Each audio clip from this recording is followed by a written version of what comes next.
Hello, good evening friends. આજે આપણે વાત કરવાના છીએ ભારતમાં જે અત્યારે ચાલી રહ્યું છે ચૂંટણી આયોગને લઈને, અને જ્યાં ત્યાં કોંગ્રેસ રાહુલ ગાંધીની તરફેણમાં વાતો થઈ રહી છે. તો એને લગતી વાત કરવી છે. આજથી 3 દિવસ પહેલાં એક મિત્ર સાથે મારી ચર્ચા થઈ હતી. લગભગ 1.5 કલાક ચર્ચા ચાલી હતી, અને એમની સાથે જે ચર્ચા થઈ એના પછી મને એવું લાગે છે કે મારે આ મારો જે મત છે એ લોકો સમક્ષ મૂકવો જોઈએ, અને લોકોએ જાણવું જોઈએ કે આપણે હવે કેટલી મોટી છેતરપિંડીના ભોગ બનવાના છીએ. 2011 યાદ કરો, અન્ના આંદોલન. એ વખતે Colgate scam, 2G spectrum scam, રેલવેમાં સ્કેમ, જાત જાતના સ્કેમ, જિંદગીમાં ક્યારેય ના સાંભળ્યા હોય તેવા આંકડા આપણને સાંભળવા મળતા હતા. ક્યારેય મતલબ એકની પાછળ 0.000 લગાવીને સ્ક્રીન ઉપર ટીવી ચેનલવાળા બતાવતા હતા. એ સિવાય અરવિંદ કેજરીવાલ દર અઠવાડિયે પ્રેસ કોન્ફરન્સ કરીને, ઘણીવાર તો અઠવાડિયામાં 2 વાર 3 વાર પ્રેસ કોન્ફરન્સ કરીને જાત જાતના આંકડા લોકો સમક્ષ મૂકતા હતા. તે વખતે એવા દાવા થતા હતા કે કોંગ્રેસ ઉદ્યોગપતિઓને લાખો કરોડોની લોન માફી કરે છે. જેટલા ખેડૂતોના લોન માફી થાય છે આખા દેશના, એની સામે મુઠ્ઠીભર ઉદ્યોગપતિઓના લાખો કરોડોના લોન માફી થાય છે. અને આપણે બધા અન્ના આંદોલનમાં જોડાય. હું પોતે અન્ના આંદોલનમાં જોડાયો તો લાગ્યું હતું કંઈક પરિવર્તન આવશે. પછી સ્વરાજ અને ભ્રષ્ટાચાર મુક્ત ભારતની વાત કરીને અરવિંદ કેજરીવાલે આમ આદમી પાર્ટી બનાવી. એમાં પણ ઘણા યુવાનો જોડાયા, એમાંથી એક હું હતો. અને આપણે લોકોએ જોયું કે આપણા બધા સાથે બહુ મોટી છેતરપિંડી થઈ ગઈ 2014માં. આ બાજુ અરવિંદ કેજરીવાલે દિલ્હીની ગાદી સંભાળી લીધી, અને દિલ્હીમાં એટલે આખા ભારતમાં નરેન્દ્ર મોદી ભાજપની સરકારે ગાદી સંભાળી લીધી. પરિસ્થિતિમાં એક પૈસાનો સુધાર થયો નહીં. એ વખતે પણ ઉદ્યોગપતિઓની લોન માફી થતી હતી, આજે પણ ઉદ્યોગપતિઓની લોન માફી થાય છે. એ વખતે પણ સ્કેમ થતા હતા, આજે પણ સ્કેમ થાય છે. એ વખતની પાર્ટીઓ પર માછલા ધોવાતા હતા કોંગ્રેસ પર, અત્યારે માછલા ધોવાય છે ભારતીય જનતા પાર્ટી પર. એ વખતે ઈવીએમ આવ્યું, ઈવીએમ લાવ્યું હતું કોંગ્રેસ. એ વખતે પણ બધા કહેતા હતા કે ભાઈ આ ખોટી ચૂંટણી થઈ રહી છે, અમારા નામ કમી થઈ ગયા છે, કે અમે વોટ આપીએ અને બીજામાં જાય છે, અથવા જેટલા વોટ નાખ્યા એનાથી વધારે વોટ કાઉન્ટિંગમાં આવે છે. તો અત્યારે પણ એ જ સ્થિતિ છે, પણ એ લાર્જર સ્કેલ પર છે, અને આપણા લોકોને આંખોમાં દેખાય, ખટકે એટલા મોટા આંકડા અને એટલી મોટી સ્થિતિ પર લાવીને ભાજપે મૂકી દીધું છે. પણ છે તો એ જ સ્થિતિ કે જે કોંગ્રેસના સમયમાં હતી. કોંગ્રેસના સમયમાં જીએસટી લાવવાના હતા, વિરોધ કર્યો. ભાજપની સરકાર આવી, ભાજપ જીએસટી લાવી. કોંગ્રેસના સમયમાં આધાર કાર્ડ લાવવાના હતા, ભાજપે વિરોધ કર્યો, ભાજપની સરકાર બની, ભાજપ આધાર કાર્ડ લાવી. એવી કોઈ પોલિસી નહીં કે જે કોંગ્રેસ લાગુ કરવાની હોય અને ભાજપે લાગુ ના કરી હોય. રામ મંદિરના દ્વાર પણ સૌથી પહેલા કોંગ્રેસે ખોલ્યા હતા. એ પણ સંવિધાનની બહાર જઈને, કાયદાની બહાર જઈને, પોતાની સત્તાનો દુરુપયોગ કરીને. રાજ્યએ ક્યારેય ધર્મની અંદર માથું મારવાનું ના હોય તેમ છતાં રાજીવ ગાંધીએ એ જગ્યા પર પૂજા અર્ચના માટે અયોધ્યામાં દરવાજા ખોલાવ્યા હતા. તો નરેન્દ્ર મોદીના કાર્યકાળમાં શું થયું? કોઈ ઐતિહાસિક પુરાવો નહીં મળ્યો રામ મંદિરનો, કોઈ ખોદકામમાં શિલાલેખો નહીં મળ્યા, ના કંઈ મંદિરનો કોઈ પુરાવો મળ્યો. તેમ છતાં ત્યાં રામ મંદિર થઈ ગયું અને ભવ્ય ઉજવણી કરી. તો કોંગ્રેસ પાર્ટી સમજો નાનો ચોર છે, તો ભાજપ મોટો ચોર છે. અને આજે કેટલાક લોકો બુદ્ધિજીવીઓ છે, પાછા એ હોશિયાર પણ છે, એ બહુ આગળ પડતા ડૉક્ટર છે, એન્જિનિયર છે, પ્રોફેસર છે, બરાબર, સાહિત્યકારો છે. એ લોકો આપણને એવું સમજાવી રહ્યા છે કે ભાજપ નામના મોટા ચોરને છોડીને કોંગ્રેસ નામના નાના ચોરને અપનાવો, એનું સમર્થન કરો. તો દેશને એમાં ફાયદો શું? મોટા ચોરને છોડીને નાનો ચોર અપનાવીએ તો આપણને ફાયદો શું? દેશનો તો લૂંટવાના જ છે. પેલા મોટી લૂંટ કરે છે, કોંગ્રેસ આવશે તો નાની લૂંટ કરશે, પણ લૂંટ તો થવાની જ ને. ભ્રષ્ટાચારનો પ્રશ્ન કોંગ્રેસના શાસનમાં બી હતો, રસ્તાનો પ્રશ્ન કોંગ્રેસના શાસનમાં હતો, જાતિવાદનો પ્રશ્ન કોંગ્રેસના શાસનમાં હતો. કોંગ્રેસ ફિક્સ પે, આઉટસોર્સ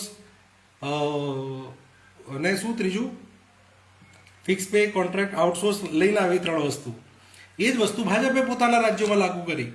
આજે કોંગ્રેસ શાસિત એક પણ રાજ્યની અંદર ફિક્સ પે, કોન્ટ્રાક્ટ, આઉટસોર્સ ના હોય અથવા જેટલું મહેકમની જરૂર હોય એટલું જ મહેકમ એમણે ભરેલું હોય તો એવું બતાવો. ભાજપ શાસિત રાજ્યોની અંદર એસસી, એસટી, ઓબીસીની સીટો ભરાતી નથી. એ જ સ્થિતિ કોંગ્રેસ શાસિત રાજ્યોમાં છે. કોંગ્રેસ કેન્દ્રમાંથી તો કેન્દ્રની જે જગ્યાઓ છે એમાં એસસી, એસટી, ઓબીસીની ભરતીઓ નથી કરતી. આજે ભાજપની સરકાર છે તો ભાજપ પણ એસસી, એસટી, ઓબીસીની ભરતી નહીં કરતી. તો પરિસ્થિતિમાં ક્યાં ફરક પડ્યો? પરિસ્થિતિમાં ક્યાંય ફરક નહીં પડતો જો ભાજપ સત્તામાં રહે અથવા કોંગ્રેસ સત્તામાં રહે. પણ અત્યારે આપણના મગજમાં એવું ઠસાવવામાં આવે છે કે રાહુલ ગાંધી બહુ મોટો હીરો છે અને દેશને તાનાશાહીમાંથી અને મોદીની ચુંગાલમાંથી ને આરએસએસમાંથી ને ભાજપમાંથી આપણને છોડાવી દેશે અને સોનાનું ભારત થઈ જશે. આ વાત સદંતર ખોટી છે.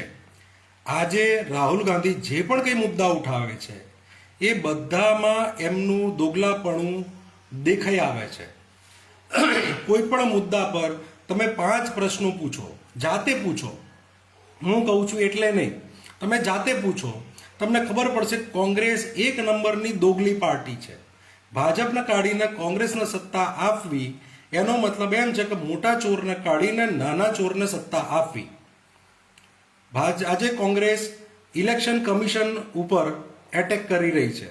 ઇલેક્શન કમિશન ધ્યાન નથી આપતું, ઇલેક્શન કમિશન ખોટા વોટર લિસ્ટ બનાવે છે, ઇલેક્શન કમિશન નવા વોટર લિસ્ટ એડ કરી લે છે, પણ ઈવીએમ બાબતે એક શબ્દ નથી બોલતા. આખા ફસાદની જડ જે છે એ તો ઈવીએમ છે. ઈવીએમ કાઢવાની વાત કોંગ્રેસ, રાહુલ ગાંધી કે એમની પાર્ટીનો કોઈ માણસ રાષ્ટ્રીય ફલક પર નથી બોલતો. કારણ કે ઈવીએમ છે તો અપરકાસ્ટની સત્તા છે, તો અપરકાસ્ટ પાર્ટી ભાજપ, અપરકાસ્ટ પાર્ટી કોંગ્રેસ એમની સત્તા છે. તમે જે અરવિંદ કેજરીવાલને જે લોકો મસીહા માની રહ્યા છે કે ઈમાનદાર નેતા માની રહ્યા છે, એની 70માંથી 67 સીટો આવી હતી, પછી 63 સીટો આવી હતી. આટલી પૂર્ણ બહુમતી હોવા છતાં દિલ્હીમાં તેમણે ફિક્સ પે, કોન્ટ્રાક્ટ, આઉટસોર્સ નાબૂદ નહીં કર્યું. એમણે એસસી, એસટી, ઓબીસીનું આરક્ષણ લાગુ નહીં કર્યું. એસસી, એસટી, ઓબીસીની સ્કોલરશિપ જે સમયસર રિલીઝ થવી જોઈએ એ નહીં કર્યું.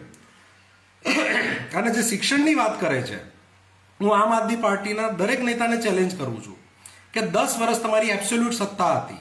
70માંથી 67 સીટો અને 70માંથી 63 સીટો. આટલી સત્તા તો ક્યારેય કોઈને નહીં મળી.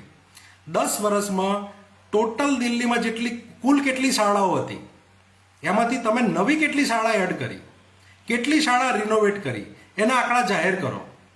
અને તમે એ આંકડા જોશો ને તો તમને ખબર પડશે કે બીજા 300 વર્ષ મળે ને આમ આદમી પાર્ટીને તો પણ દિલ્હીની બધી જ શાળાઓ રિનોવેટ થાય એમ નથી. એવી મંદ ગતિથી એ લોકોએ કામ કર્યું છે. સેમ નરેન્દ્ર મોદી વાળું મોડલ અરવિંદ કેજરીવાલે સવર્ણોની પાર્ટી આમ આદમી પાર્ટીએ એપ્લાય કર્યું છે.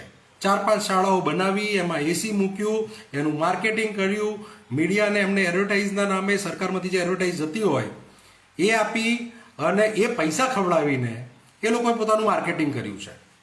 એટલે આખા ભારતનું ભલું થાય, આખા દિલ્હીનું ભલું થાય એ ક્યારેય આ લોકોના કેન્દ્ર સ્થાનમાં નથી.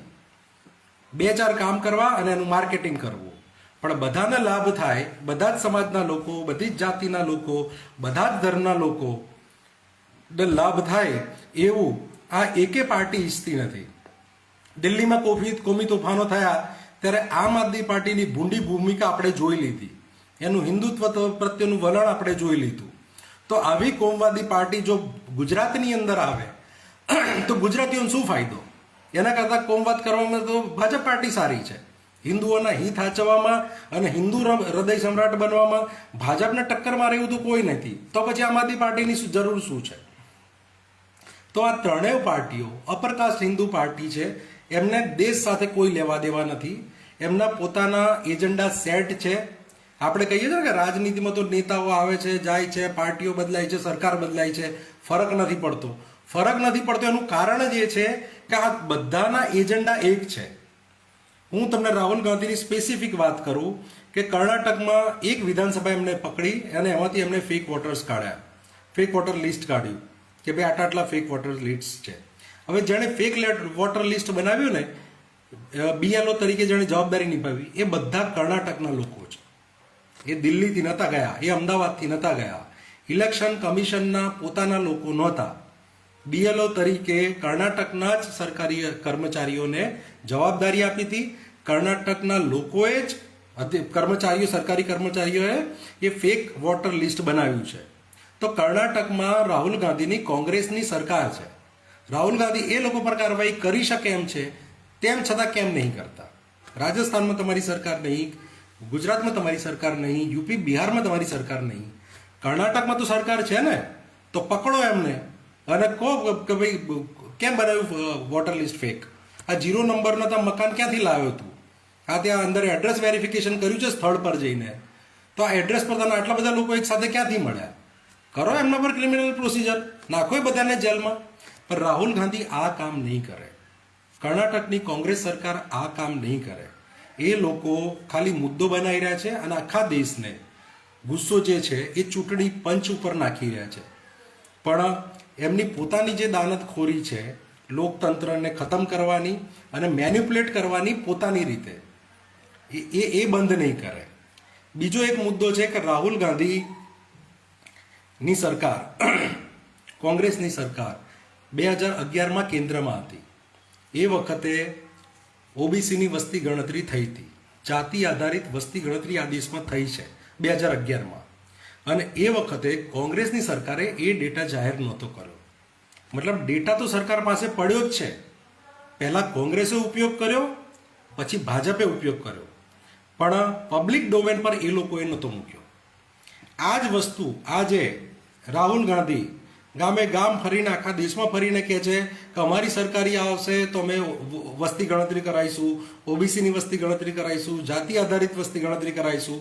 કર્ણાટકમાં વસ્તી ગણતરી કરાવી છે, એના આંશિક ડેટા જાહેર કર્યા છે, પૂરા ડેટા જાહેર કર્યા નથી. જો રાહુલ ગાંધીની દાનત સારી હોય, ચોખ્ખી હોય, તો પૂરા ડેટા જાહેર કરવામાં એમને શું વાંધો છે? કર્ણાટકમાં જો એમણે પૂરા ડેટા જાહેર કર્યા હોત તો આપણે કહી શકત કે હા ભાઈ કોંગ્રેસ હવે સુધરી ગઈ છે, કોંગ્રેસ હવે પહેલા જેવી નથી રહી, કોંગ્રેસ હવે OBCનું ભલું વિચારે છે, કોંગ્રેસ હવે દેશ માટે વિચારે છે. પણ કોંગ્રેસ દેશ માટે વિચારતી નથી, OBC માટે વિચારતી નથી, SC ST માઇનોરિટી કોઈના માટે વિચારતી નથી. એ પહેલાં પણ અપરકાસ્ટ પાર્ટી હતી, આજે પણ અપરકાસ્ટ પાર્ટી છે. હમણાં છેલ્લી ચૂંટણીમાં જ્યારે કોંગ્રેસને મોઢે ફીણ આવી ગયા હતા, જીતશે ભાજપનો વોટ, અને અત્યારે 2025માં ભાજપ ખરાબ છે, હવે કોંગ્રેસનો વોટ આપો. એટલે આ બેવકૂફ બનાવવાના ધંધા ચાલી રહ્યા છે. ભાજપ કે કોંગ્રેસ કોઈ આપણું ભલું કરવાની છે નહીં. આપણું ભલું શેમાં થશે? આપણું ભલું થશે આપણી પાર્ટીમાં. આપણી પોતાની પાર્ટી જોઈશે. OBCના હિત હોય, પાર્ટી આપણા હિત આપણા માટે કામ ના કરે એ પાર્ટી પર, એક મિનિટ,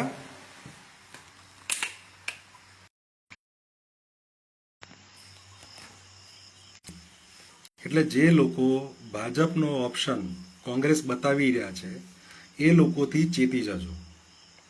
એ ક્યારેય આપણું ભલું કરવાનું નથી. આપણી પાસે ઓપ્શનમાં કોણ છે હું તમને કહી દઉં.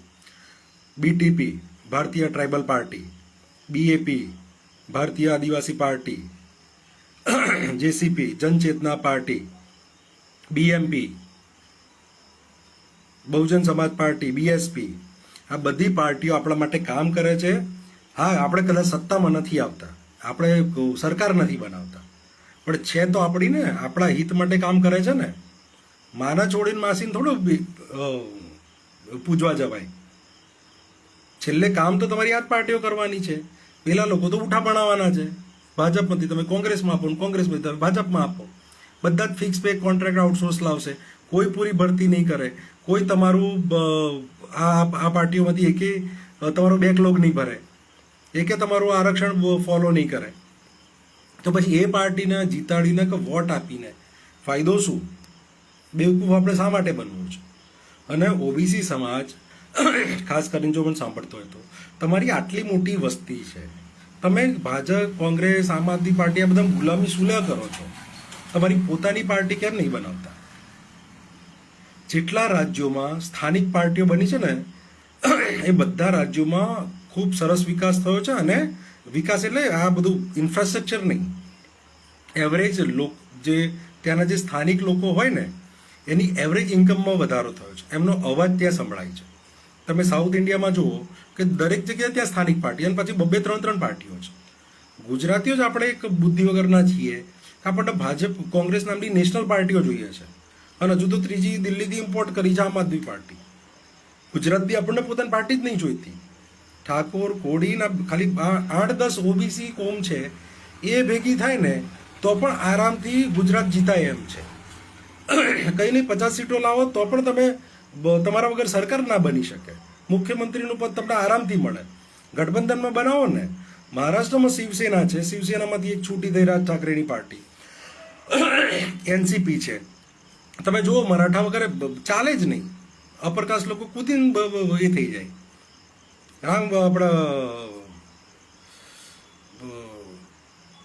આપણી આરપીઆઈ પાર્ટી છે મહારાષ્ટ્રમાં, તો તમે જો એ લોકોનું સડસડાટ ચાલે છે રાજકારણ, એમનું ક્યાંય કામ અટકતું નહીં. એક ગુજરાતમાં જ છે કે આપણને નેશનલ પાર્ટીઓ જોઈએ છે. અને બીજું બુદ્ધિજીવીઓમાં બી જોજો, અપરકાસ્ટ જે બુદ્ધિજીવીઓ છે એમને ઓછું સાંભળજો, અને સાંભળો ને તો વિચારજો વધારે. કારણ કે એ લોકો બી શું છે, જો એમના મા બાપ અપરકાસ્ટ હોય, સમાજ અપરકાસ્ટ હોય, એ છાપા અપરકાસ્ટના વાંચતા હોય, ન્યૂઝ ચેનલ જોવે તો એ બી અપરકાસ્ટના હોય. એટલે એમને એસસી, એસટી, ઓબીસી, માઇનોરિટી સમાજમાં શું ચાલી રહ્યું છે ને એમને ખબર ના પડે. એમને શું જોઈએ આપણને એ પણ એમને ખબર ના પડે. એટલે એમના માટે તો ભાજપ કાઢીને કોંગ્રેસ લાવવું ને એ જ આઝાદી છે. હા, આઝાદી પર બી વાત કરી લે. હવે આઝાદીની વાત નીકળી છે ત્યાં. આ જે છેતરપિંડી ચાલી રહી છે અપરકાસ્ટના લોકોની, એ આજકાલની નહીં, એ આઝાદી વખતની છે ને એના પહેલાંથી છે. તમે યાદ કરો, તમે જો ઇતિહાસ વાંચ્યો હોય તો જ્યારે ભારતમાં મોગલો આવ્યા, બરાબર, તો મોગલોએ રોટી બેટીના વ્યવહારો કોની સાથે કર્યા? ક્ષત્રિયો સાથે કર્યા. જે લોકો સૌથી પહેલા ઇમામ બન્યા અને કાજી બન્યા અને મુસલમાન ધર્મગુરુ બન્યા, એ કોણ બન્યા? એ બ્રાહ્મણો બન્યા. જુનાગઢમાંથી બન્યા, દક્ષિણ ભારતમાંથી બન્યા, મહારાષ્ટ્રમાંથી બન્યા. જે લોકો મુગલોના રાજ દરબારોમાં બેસતા હતા એ બધા કોણ હતા? એ બી બ્રાહ્મણ, વાણિયા, ક્ષત્રિય હતા. તો એસસી, એસટી, ઓબીસી તો એ વખતે બી પાછળ રહ્યા. આપણને શીખવાડ્યું કે મુગલો વિદેશી છે, એમનાથી દૂર રહેવાનું, એ આપણા દુશ્મન છે. અને એમ એ લોકોએ બધા પ્રકારના સમાધાન કરી લીધા સત્તા માટે, સંપત્તિ માટે. પછી આયા અંગ્રેજો. અંગ્રેજોના રાજમાં બી તમે જુઓ, અંગ્રેજોના સમયમાં જે સરકારો બની, જે પણ ચૂંટણીઓ થઈ, એમના જે વિભાગો સંભાળતા હતા, જે કર્મચારીઓ હતા, જે પટવારી બનીને ગામનો ને જિલ્લાનો તાલુકાનો ને બધાનો વહીવટ કરતા હતા, એ બધા કોણ હતા? એ પણ અપરકાસ્ટ હતા. તમે ગુલામગીરી વાંચો, જ્યોતિરાવ ફૂલેને વાંચો, તમને ખબર પડશે કે જ્યારે અંગ્રેજોએ શિક્ષણને સાર્વજનિક કર્યું કે ભાઈ બધા જ ધર્મના, બધા જ જાતિના લોકો વાંચી શકે, તો સૌથી પહેલો અને સૌથી મોટો વિરોધ બ્રાહ્મણોએ કર્યો હતો કે ભાઈ આ લોકોને ના ભણાવો.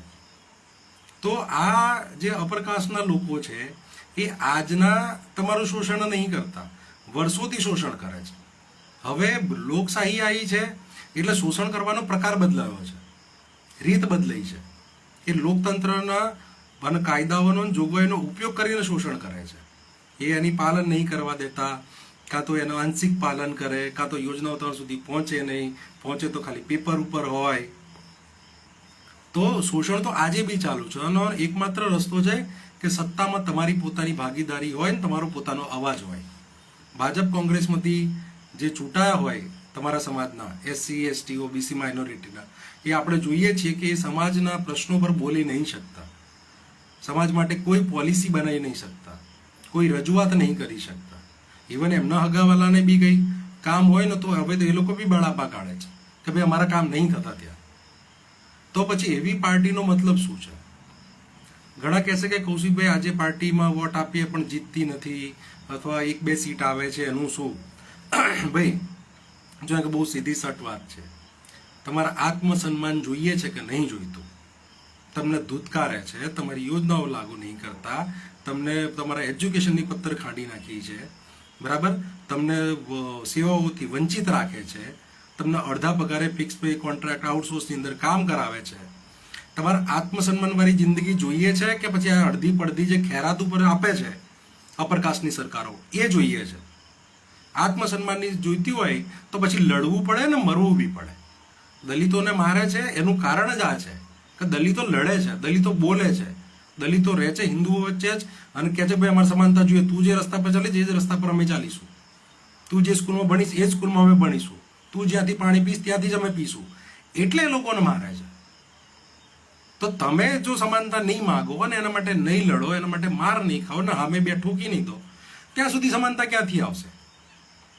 અને આજે આપણે જો કરીશું તો આપણા છોકરાને ફાયદો મળશે. તમે જ વિચારો કે તમારા બાપ દાદાઓએ આજથી 30 વર્ષ પહેલાં, ઇવન મારા બી આજથી 30 વર્ષ પહેલાં, તો 2025 ચાલે છે, 1995માં જો આપણા બાપ દાદાઓએ એક પાર્ટી ગુજરાતની બનાવી હોત SC ST OBCની અને વધારે નહીં ખાલી એક સીટ જીત્યા હોત, તો આજે 30 વર્ષ પછી આપણી પાસે 15-20 સીટો હોત કે ના હોત?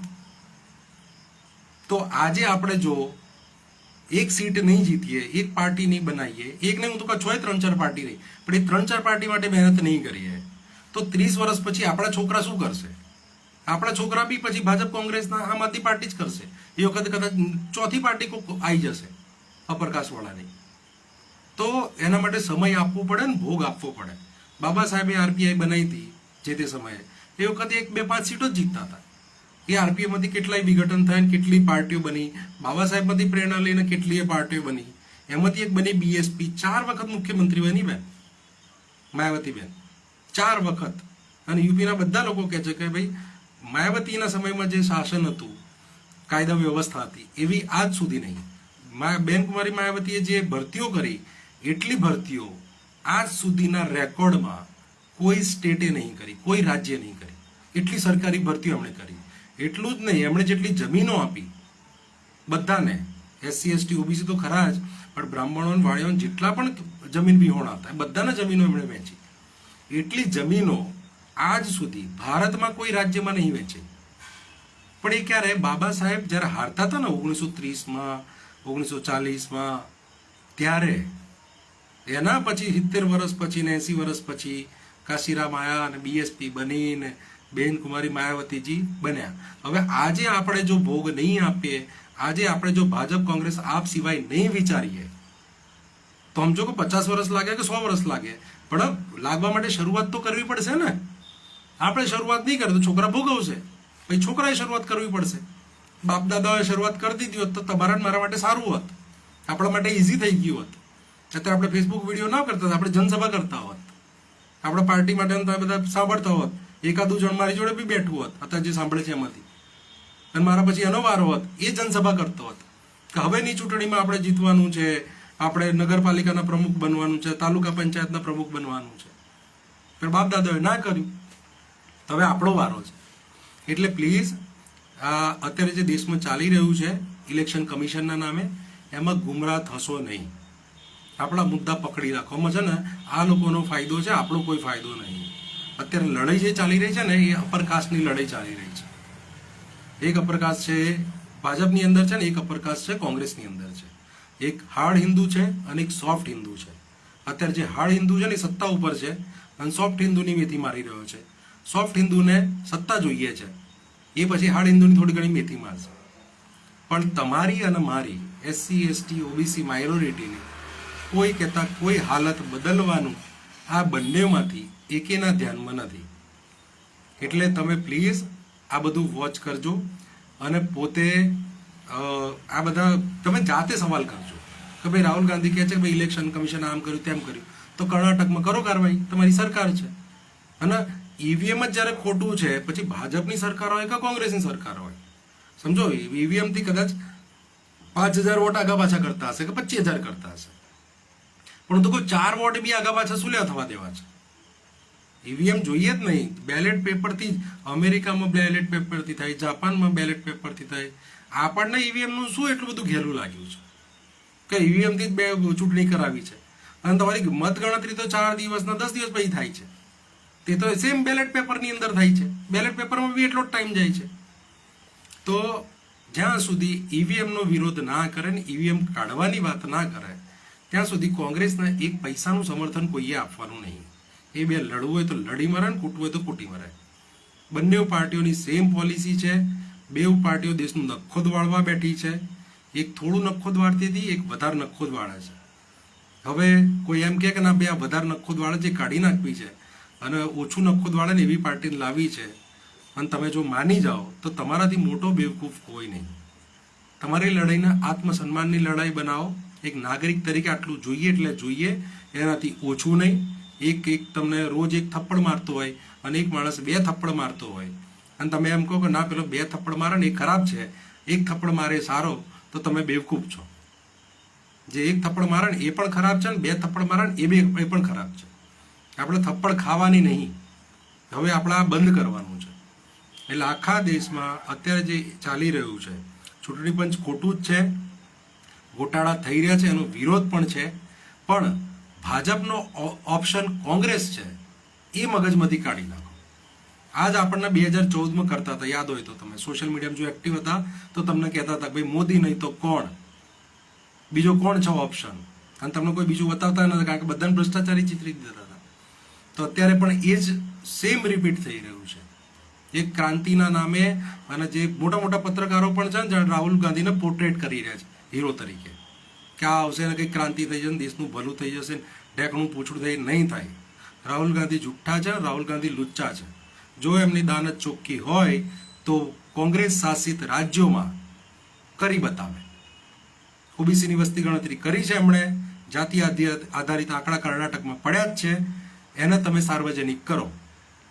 કર્ણાટકના લોકોએ જ સરકારી કર્મચારીઓએ BLO બનીને ખોટો ડેટા બનાવ્યો છે, ચૂંટણી પંચનો ખોટા મતદાર યાદી ઊભી કરી છે. તમે એ કર્ણાટકના સરકારી કર્મચારીઓ પર કાર્યવાહી કરો. જ્યાં સુધી આ બે કામ ના કરે ત્યાં સુધી રાહુલ ગાંધી પર ને કોંગ્રેસ પર ભરોસો કરવા જેવો નહીં. બરાબર?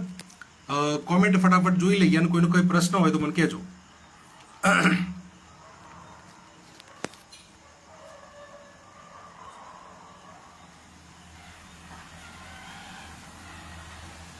યુવાનોને ભટકાવી સમાજના સત્તા પરિવર્તન કરીને ચાટુકારોને સત્તા આપવામાં આવે છે. યુવાનોને ભટકાવી સમાજના સત્તા પરિવર્તન કરી ચાટુકારોને સત્તા આપવામાં આવે છે. અલગ રાજ્ય બનાવવાની માંગ વિશે શું કહેવું છે? હા, ભીલ પ્રદેશ એક અલગ સ્ટેટ બનવું જોઈએ અને એના પર આપણે અલગથી વાત કરીશું. એ બહુ અલગ મુદ્દો છે, પણ ટૂંકમાં એક વાત કહી દઉં એક લીટીમાં. જ્યાં સુધી ગુજરાતના આદિવાસીઓ માટે અલગથી ભીલ પ્રદેશ સ્ટેટ નહીં બને ત્યાં સુધી આદિવાસીઓનું ભલું નહીં થાય. આદિવાસી મુખ્યમંત્રી નહીં, આખી કેબિનેટ આદિવાસીની બનાવી દેશે ને ભાજપનો કોંગ્રેસવાળા, તો પણ આદિવાસીઓનું ભલું નહીં થાય. એ પપેટ મૂકશે ત્યાં, એ કામ જ નહીં કરવા દે, એ ત્યાં યોજનાઓ લાગુ જ નહીં થવા દે. અનુસૂચિ 5, પૈસા એક્ટ, અનુસૂચિ 6 આ બધું કામ જ નહીં કરવા દે ત્યાં. એ ત્યાં જે ગ્રામસભાની તાકાત છે એ ત્યાં વાપરવા જ નહીં દે. તમે શું કરશો? એટલે ભીલ પ્રદેશ પર પણ એક અલગથી કરીશું વિડીયો. ત્રણેય એક જ છે, ત્રણેયની મંજિલ પણ એક જ છે.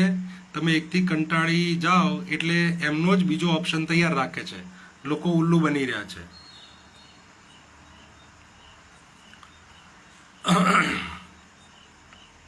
ઓકે, તો આજને સાથે આ વિડીયો એન્ડ કરીએ છીએ. બરાબર? તમારો કોઈ પ્રશ્ન હોય તો મને કોમેન્ટમાં કહેજો, તો એનો હું જવાબ આપીશ. અને બીજા કોઈ વિષય પર વિડીયો કરવો હોય તો પણ મને જણાવજો, તો આપણે ભવિષ્યમાં એના પર વિડીયો કરીશું. જય ભીમ, જય ભારત.